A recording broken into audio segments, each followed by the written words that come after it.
So it's been about a year since I built the bike. It's done about 500 miles and it's just developed its first minor fault. I hope it's minor.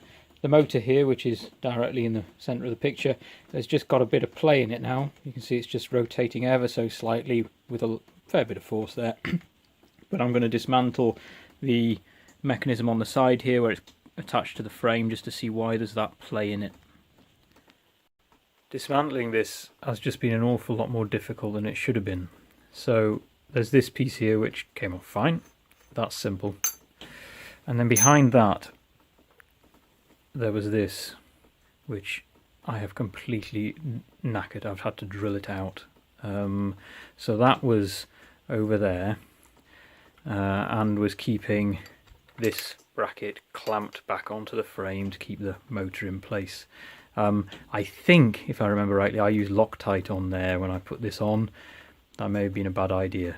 It was not coming off, and in fact I think it was stripping the threads almost as I was trying to remove it. So yeah, I'm going to need a new one of these. That shouldn't be expensive, and I'm not going to put Loctite on this time because I don't think this is the issue.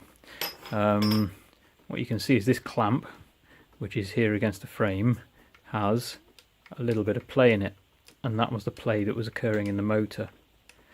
It's just wobbling from side to side, and the only way this is supposed to work is it's got these little teeth on the back and it's supposed to be screwed in tight enough that they clamp into the frame, and you can see here it has sort of made these little marks where it's clamped into the frame, but obviously the force is enough from the motor to just start to cause play, and now there is some play. It'll just create even a bigger hole as it sort of the motor turns, and it'll just get looser and looser.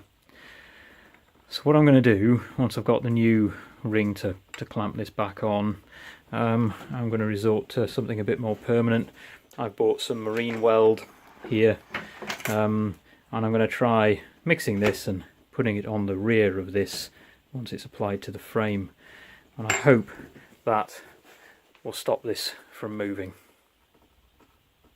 So as I expected, I've managed to buy a few things from eBay. You can see here this is a new ring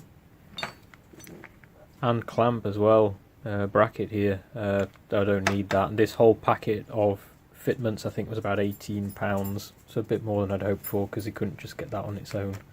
But I can use the original of the bracket there, so I only need that piece.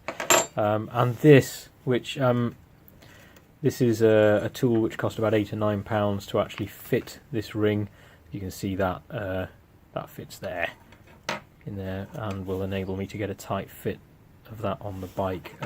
Last time I think I used a screwdriver and a hammer to just bash it round in these holes, and yeah, that may not have been so good.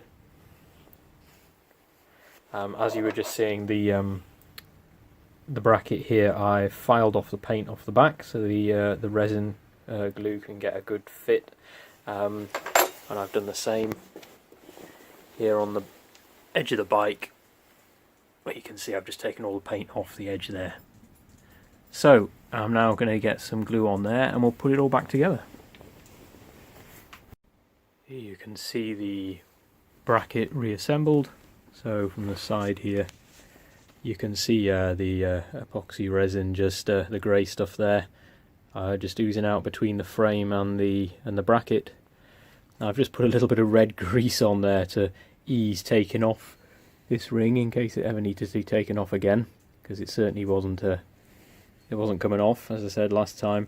And I've used that new tool to tighten it there, and I've reassembled these bolts here as well. So I'll just let that set, leave it overnight, and then reassemble the rest of it, and hopefully I'll be able to report that there's no longer any play in the motor.